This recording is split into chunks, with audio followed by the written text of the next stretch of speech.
जगन्नाथ मंदिर एक हिंदू मंदिर है जो भगवान जगन्नाथ विष्णु के अवतार को समर्पित है।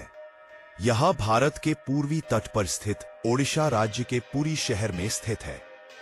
मंदिर के अभिलेखों के अनुसार अवंती के राजा इंद्रद्युम्न ने पुरी में जगन्नाथ का मुख्य मंदिर बनवाया था।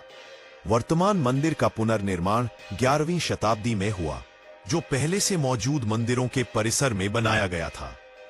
इसका निर्माण पूर्वी गंगा वंश के पहले राजा अनंतवर्मन चोड़गंगदेव ने आरंभ किया था। मंदिर की कई रीतियां और परंपराएं उद्याना तंत्रों पर आधारित है, जो महायान तंत्र और शाबरी तंत्रों से विकसित हुई है। स्थानीय किंवदंतियों के अनुसार मंदिर के देवता आदिवासी जनजातियों से जुड़े हैं और दैतापति पुजारी स्वयं को उन्हीं के वंशज मानते हैं। यह मंदिर वैष्णव परंपरा के 108 अभिमान क्षेत्रम में से एक है।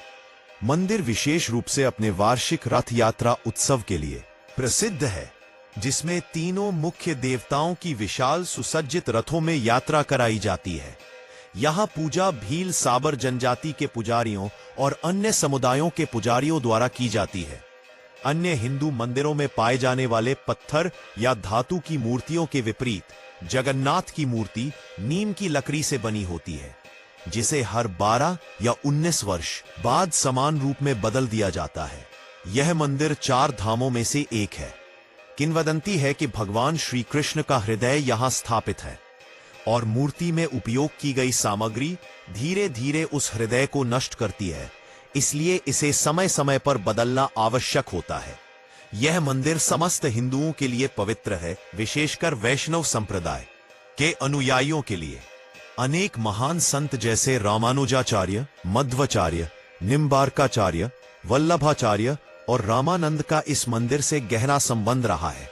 रामानुजाचार्य ने मंदिर के दक्षिण पूर्व कोने में स्त्रोन मठ की स्थापना की, जबकि आदि शंकराचार्य ने यहाँ गोवर्धन मठ की स्थापना की, जो 4 शंकराचार्य पीठों में से एक है।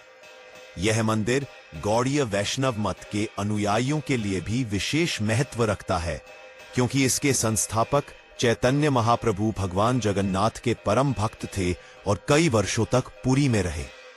अनंतवर्मन चोड़गंगदेव ने 112 ईस्वी के बाद मंदिर का निर्माण आरंभ किया। वह पहले शैव मत के अनुयायी थे, परंतु उत्कल क्षेत्र को जीतने के बाद वैष्णव मत में परिवर्तित हो गए। 134 से 135 ईस्वी की एक शिलालेख में उनके मंदिर को किए गए दान का उल्लेख मिलता है। पुरी के मंदिर में जगन्नाथ, सुभद्रा और बलभद्र की पूजा होती है। ये मूर्तियां पवित्र नीम के दारू लकड़ी से बनी है और रत्न वेदी पर स्थापित है। इनके साथ सुदर्शन चक्र, मदन मोहन, श्रीदेवी और विश्वधात्री की मूर्तियां भी स्थापित है। उतुओं के अनुसार इन देवताओं को अलग अलग वस्त्र और आभूषण पहनाए जाते हैं। जगन्नाथ की पूजा आदिवासी परंपराओं से उत्पन्न मानी जाती है। सबसे पुराना उल्लेख औड्याना वज्रयान तांत्रिक ग्रंथ ज्ञान सिद्धि में मिलता है, जिसमें इंद्रभूति ने भगवान जगन्नाथ की स्तुति की है। कवि सरला दास ने अपनी सरला महाभारत में जगन्नाथ को कृष्ण, राम और बुद्ध के रूप में प्रस्तुत किया है, जो विभिन्न आस्थाओं के मिलन का प्रतीक है। मदला पंजिका के अनुसार पहले जगन्नाथ मंदिर का निर्माण मालव देश के राजा इंद्रद्युम्न ने करवाया था। उन्होंने जगन्नाथ के लिए विश्व का सबसे ऊंचा मंदिर 1000 क्यूबिट ऊंचा बनाने का संकल्प लिया था और ब्रह्मा जी को आकर मूर्तियों की प्राण प्रतिष्ठा करने का आग्रह किया। किंवदंती है कि द्वापर युग के अंत में जगन्नाथ की मूल मूर्ति एक इंद्रनील मणि नीला रत्न के रूप में समुद्र तट के पास प्रकट हुई थी, जो इतनी तेजस्वी थी कि उसे देखने मात्र से मोक्ष प्राप्त हो सकता था। धर्मदेव ने उसे पृथ्वी के भीतर छिपा दिया। कलयुग में राजा इंद्रद्युम्न ने उस रत्न को खोजने के लिए तपस्या की। भगवान विष्णु ने उन्हें समुद्र किनारे एक तैरते हुए लकड़ी के लट्ठे से मूर्तियां बनाने का निर्देश दिया। राजा ने विश्वकर्मा को मूर्तिकार बनाया, जिन्होंने भगवान जगन्नाथ, बलभद्र और सुभद्रा की मूर्तियां तैयार की। लेकिन जब रानी अधीर होकर द्वार खोल देती है, तो भगवान ने अधूरी मूर्तियां ही छोड़ दी। इसीलिए आज भी भगवान जगन्नाथ की मूर्ति हाथों के बिना होती है, परंतु वे संपूर्ण सृष्टि की रक्षा करते हैं। यह मंदिर चारों धामों में से एक है। पूर्व में पुरी, उत्तर में बद्रीनाथ, पश्चिम में द्वारका, पूर्व शहर में रामेश्वरम।